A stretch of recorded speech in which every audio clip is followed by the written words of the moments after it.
Muito bem, estamos no ar com mais um boletim e, claro, a gente quer entender para onde vai essa arroba do boi.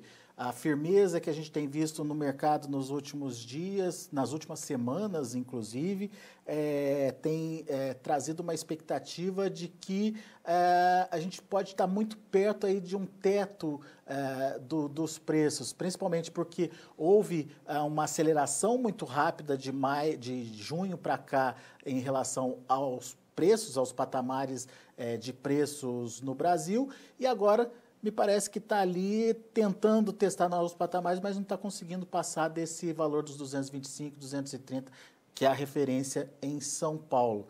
Qual o potencial de alta de preços? O que precisa para que esses números possam avançar? O que a gente tem que olhar em relação ao que vai acontecer lá na frente, principalmente no último trimestre? Quem vai nos ajudar com essa análise é a Lígia Pimentel, lá da Agrifato, que já está conosco por telefone. Seja bem-vinda, viu, Lígia? Obrigado pela participação aqui com a gente no Notícias Agrícolas. É sempre bom ter você aqui com a gente. Conta para mim, o que você está vendo aí nesse mercado, quais são os fatores que a gente precisa ficar atento e qual é a sua perspectiva para o preço da arroba, Lígia? Fala, Alex, boa tarde, obrigada pelo convite, pela recepção aí tão gentil. Alex, a gente presta atenção no que está acontecendo hoje, que pode refletir lá na frente, né? Hoje é um reflexo do ontem, então, se você observar em 90, 120 dias atrás, a gente vivia um mercado bastante pessimista, muita incerteza, né? E isso se reflete hoje em volume de animais confinados. Claro que a gente está com escalas curtas no Brasil todo. É claro que, por exemplo, se você pegar aí nos últimos 15 dias, São Paulo deu uma melhorada. Na última semana, nos últimos 7 dias, Mato Grosso do Sul deu uma melhoradinha também. Mas são grandes confinamentos, né, que acabam entregando sua produção e aumentando a escala que já vinha reduzida, né? Tem muita unidade aí com produção reduzida também, abate reduzido. Isso acaba mexendo com essas escalas de maneira mais fácil. Agora, modo geral, a gente tem nível Brasil escalas bastante curtas. E a gente sabe que a tendência do Brasil pecuário central ali permeia o que acontece com São Paulo. Então, mesmo São Paulo estando com escalas um pouquinho mais longas, né, se os outros estados estão com escalas curtas, a gente sabe que São Paulo não vai ter tanta chance assim de ver os preços caírem. Na verdade, eles acabaram estacionando, né, por conta disso. E uma outra questão importante, que faz os preços estacionarem nesse momento também, é a carne, né, Alec? A carne andou, a carne reagiu, foi para patamares aí nominalmente históricos. Isso fortaleceu o boi também nas últimas semanas. E agora a carne deu uma estacionada, ela tem um limite, né, especialmente por conta do nosso mercado interno. Mas se a gente pegar esse cenário de hoje e jogar para daqui para frente, fazer exercício contrário, né, para daqui 90, 120 dias, que a gente enxerga o pessoal mais animado, o boi se aproximou aí de 230, que era o limite, a máxima anterior, que nós observamos, vimos ser alcançada aí entre dezembro e janeiro de 2019, 2020, o pessoal agora mais animado, a gente vê os confinamentos mais cheios, uma movimentação mais intensa, que deve se refletir aí entre outubro e novembro, em uma oferta um pouquinho maior, né, favorecendo um pouquinho mais as escalas de abate e a oferta de carne, né? E a gente tem que fazer o balanço disso com a demanda, né? A demanda interna, por exemplo, que hoje está combalida, mas ainda é salva em grande parte, ainda é amparada, tanto pelo auxílio emergencial quanto pelo seguro-desemprego, de quem sofreu aquela primeira onda de demissão, né, com a chegada da pandemia. E esses artifícios, vamos falar assim, eles permanecem ajudando o consumo interno no momento. Quando esses artifícios pararem, né, sumirem, forem cessados, o que será que isso vai significar, né, para o nosso consumo interno?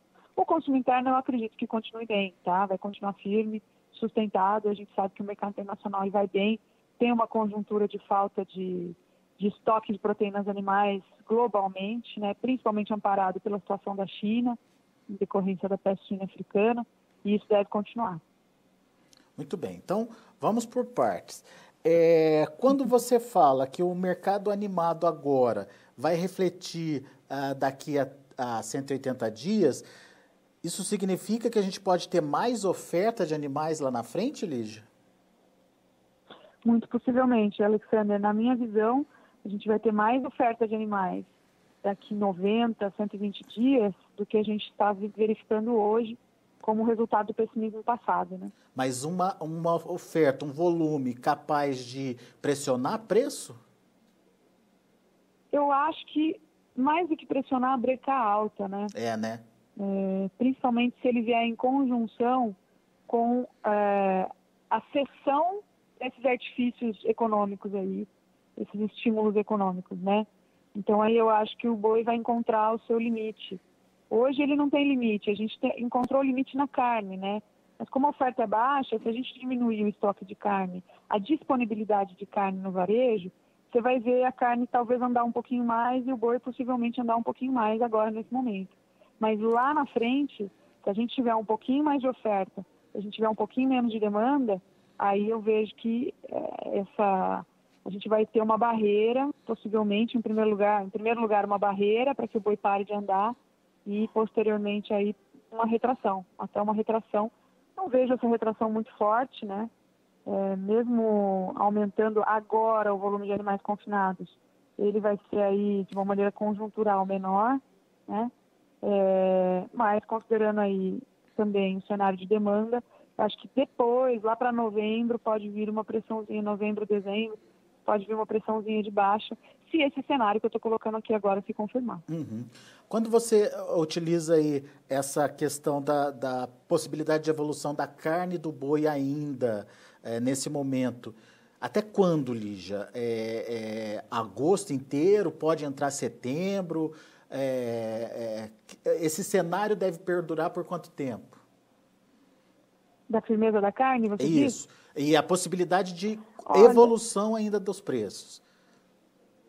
Olha, Alexander, eu acho que isso pode durar enquanto não tiver animais terminados. Uhum. Eu acho que essa ausência de animais terminados, né, vai continuar aí pelas nossas contas, pela nossa projeção, até a metade de setembro, essa é a nossa visão. Uhum. E deve continuar também enquanto perdurar auxílio emergencial e seguro-desemprego, né, de primeiro giro, estou falando, de primeiro giro de demissão, que a gente imagina que vá mais ou menos até esse período. Aí vai depender um pouco do governo, a questão do auxílio emergencial, que tem sido uma plataforma bem grande para sustentar esses preços, né, e para sustentar esse consumo. Quer dizer, Entendeu? temos mais ou menos... Inclusive, saiu um dado muito interessante de que em julho a poupança do brasileiro aumentou. Sim. Uma coisa interessante, um dado interessante, que eu acho que é em decorrência desse auxílio emergencial.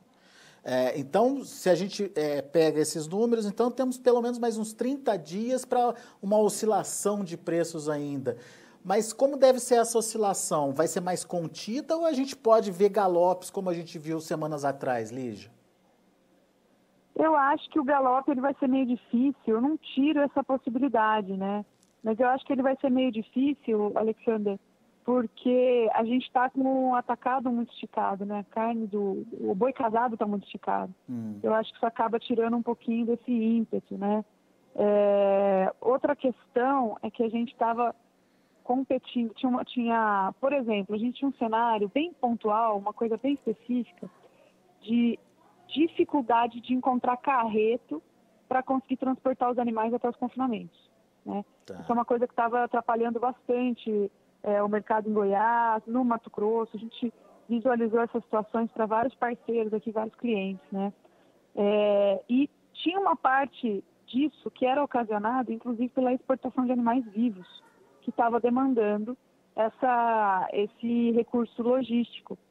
E agora, como a gente tem uma boa parte dos animais vivos que iam para o Líbano, por exemplo, a gente não sabe como vai ficar depois do problema que eles tiveram lá com a explosão. Então, é uma outra questão pontual que a gente não sabe exatamente como vai ficar. Se vai ampliar a disponibilidade de carreto ou não, entendeu? E essa Então, mudança essa é uma logística... outra questão que a gente não sabe exatamente como vai ficar. Essa mudança logística, ela pode incrementar confinamento, é isso? Ela pode ajudar, sim, ela pode ajudar a ampliar aí os recursos para tornar mais eficiente a colocação dos animais no confinamento. Né? Óbvio que esse não é um ponto nevrálgico aí, né? A gente sabe que Mas acaba atrapalhando aí uma pequena ponta. Então, a gente coloca isso na conta também. Tá? Muito bem. Bom, está entendido. Questão da oferta, então, pelo menos nos próximos 30 dias, ela deve seguir curta.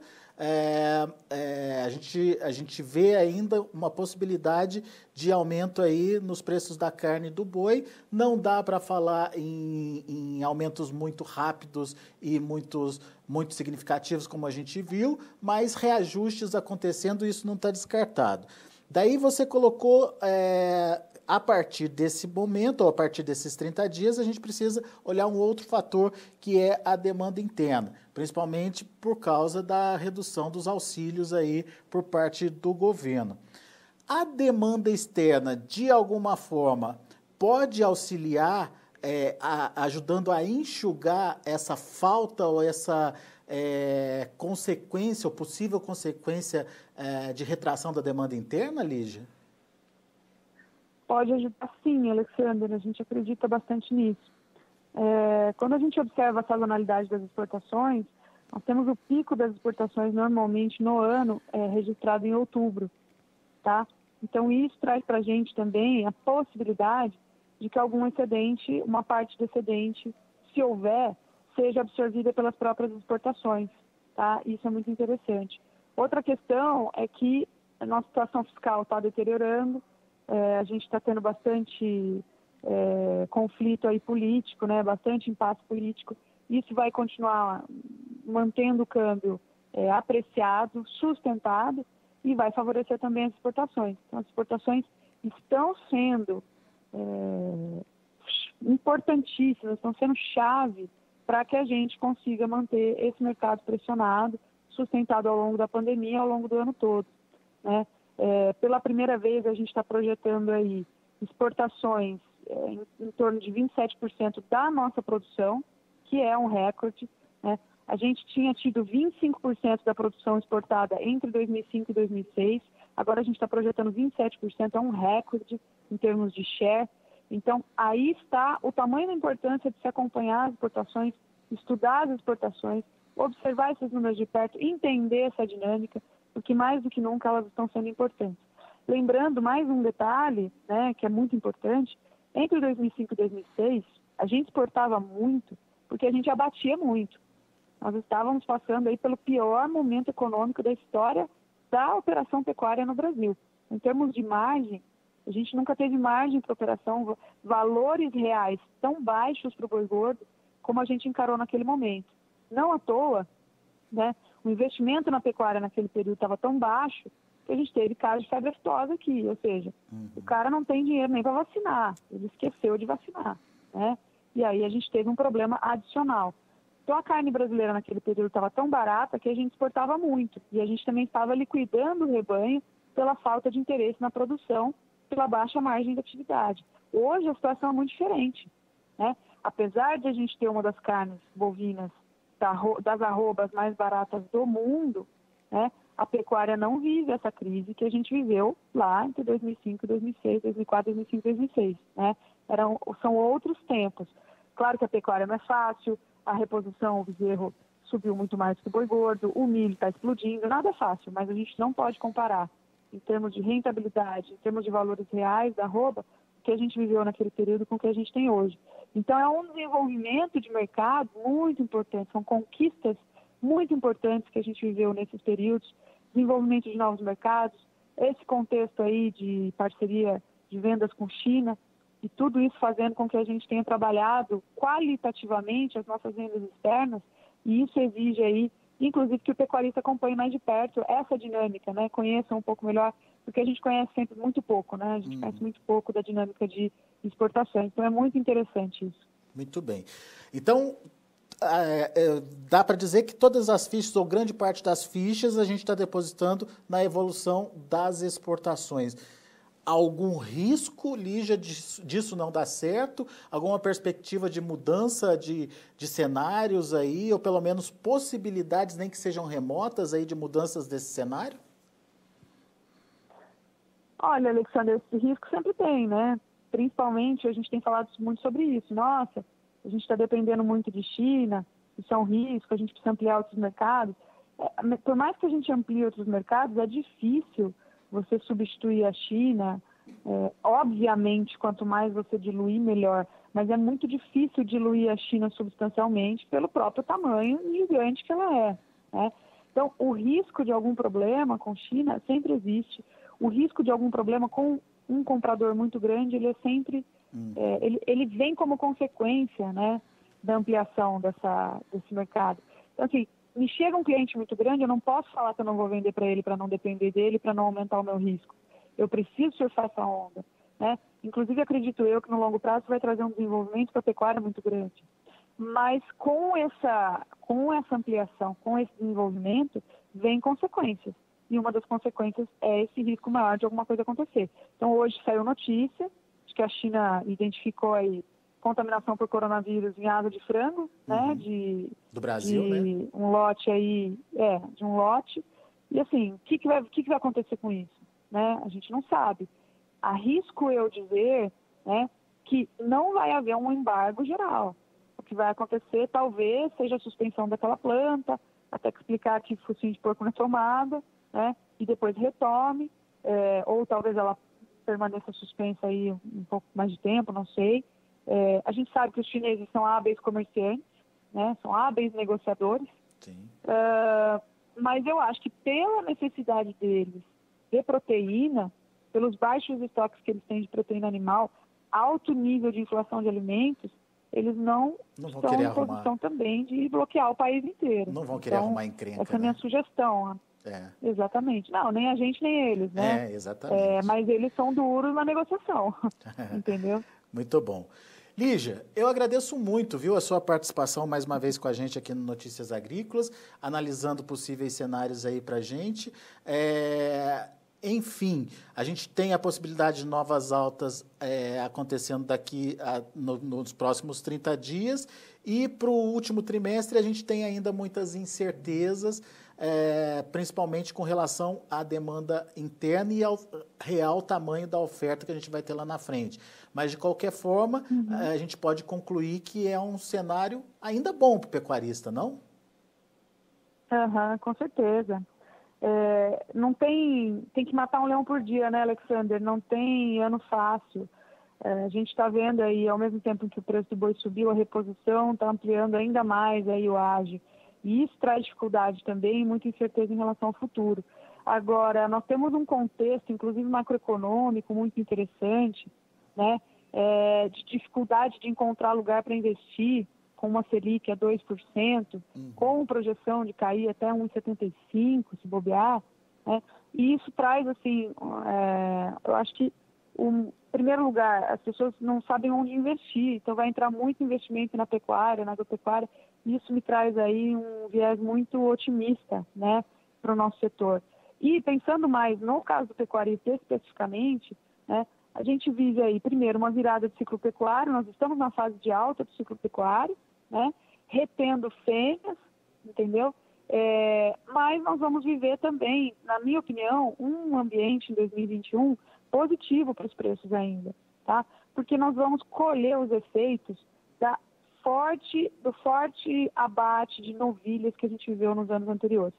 O ritmo do aumento do abate de novilhas não é justificável só pelo aumento da aplicação da tecnologia na pecuária.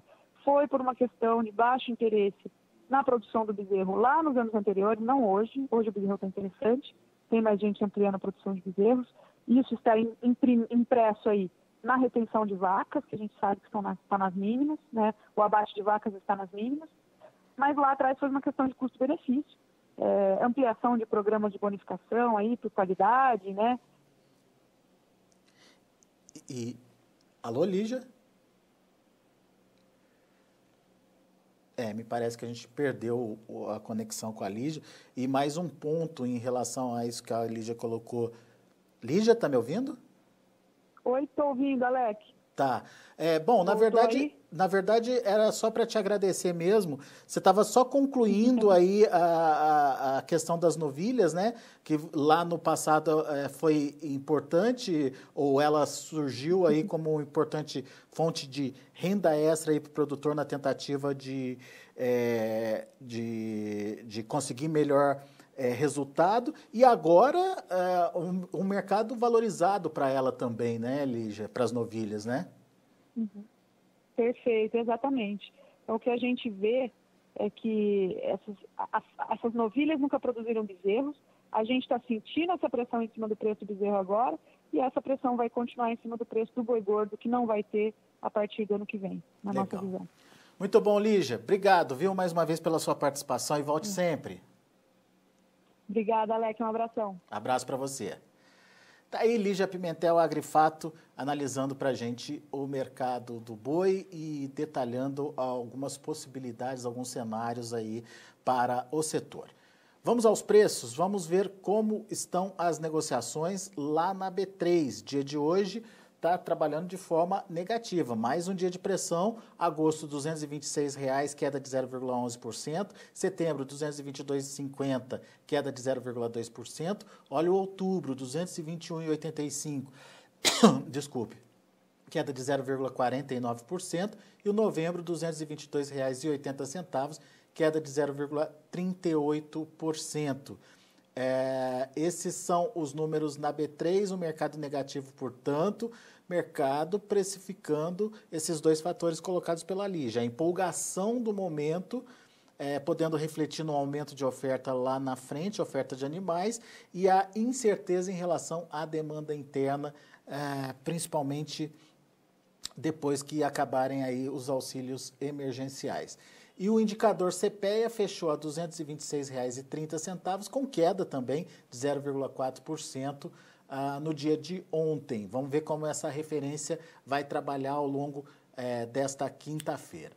Bom, a gente vai ficando por aqui. Eu agradeço muito a sua atenção, a sua audiência. Logo daqui a pouco, 13h, tem João Batista Olive trazendo mais informações para você dos mercados, da economia, da política, no programa Tempo e Dinheiro.